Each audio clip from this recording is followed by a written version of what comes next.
सत श्री अकाल दोस्तों, तुसीं देख रहे हो आज़ाद आवाज़। मैं प्रदीप ना तुहानूं वीडियो दिखा रहे हैं एसडीएम दफ्तर की तहसील की, जिथे रैसल की गई भी कल नूं अपने उत्ते कोई एमरजेंसी आउंदी आ, कोई खतरा हुंदा ते उहनूं आपां हालातां नूं किस तरह देखना वा, किस तरह उहदा आपां हल करना, किस तरह उत्थे अगर कोई घटना हुंदी आ तां उहदे तों आपां अपना बचाव करना वा। पुलिस प्रशासन इलाहाबाद, सरकारी हस्पताल, फायर ब्रिगेड वाले सारे कर्मचारी उत्थे मौके ते मौजूद सी ते उन्हां वल्लों एक एमरजेंसी नूं नाटक दे विच पेश करके लोकां नूं समझाया गया भी कल नूं अपने ते कोई एमरजेंसी आउंदी आ, जिस तरह भारत पाकिस्तान दे हालात मारे आ उन्हां नूं देखदे होए लोकां नूं जागरूक किया गया भी कल नूं अपने ते कोई नुकसान हुंदा, घटना हुंदी आ तां आपां किस तरह अपना बचाव करना वा। ਉਹਦੀ पूरी जानकारी एक नाटक के रूप के पुलिस प्रशासन वालों दी गई ताकि लोग अपना बचाव कर सकन। तो शाम को ब्लैक आउट का जोड़ा मैसेज है वह भी दिता गया वा, 8 बजे तो लैके 8:30 बजे तक पूरा ब्लैक आउट रहूगा।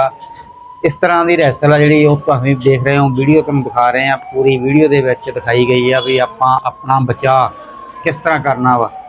भी किस तरह अगर कल नूं अपने ते कोई हमला हुंदा वा उहदे विच कोई किसी तरह का किसी का नुकसान ना होवे, उसनूं उहदे बचाव लई पुलिस प्रशासन वालों यह एक नाटक रूपी दिखाया गया लोगों को भी आप अपना बचाव इस तरह कर सकते हैं। कल नूं कोई घटना हुंदी आ, एंबूलेंस किवें बुलाउणी आ, किवें मरीज़ां नूं लैके जाना, किस तरह करना वो सारी उहदे विच जानकारी है जिहड़ी वो दित्ती गई है। कोई भी एमरजेंसी आउंदी आ उसनूं लैके दिखाया गया वा, सारा लोगों को जागरूक किया गया। पुलिस प्रशासन वालों यही अपील है लोगों भी कल नूं गड्डियां दे सारन वजदे आ तां ज़्यादा घबराउण की लोड़ नहीं है, हालात बिल्कुल शांतिपूर्वक।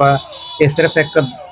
रहसल करी गई है, लोगों को जागरूक करने की कोशिश करी जा रही है भी अगर कोई आफत आउंदी आ, कोई एमरजेंसी आउंदी है तो अपना बचाव आपां इस तरह करना वा।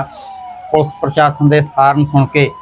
हूटर सुन के कई लोग डर जाते हैं भी पता नहीं किस तरह की घटना होगी, की हो गया। इस तरह की कोई गलबात नहीं है। ये पूरे जिले के विच सरकार वालों अभियान चलाया गया वा भी हर जिले के तहसील हस्पताल के स्कूल के जाके आप लोगों को जागरूक करना वा भी अगर कल नूं कोई एमरजेंसी आउंदी है तो आप अपना बचाव किवें करना वा। तुसीं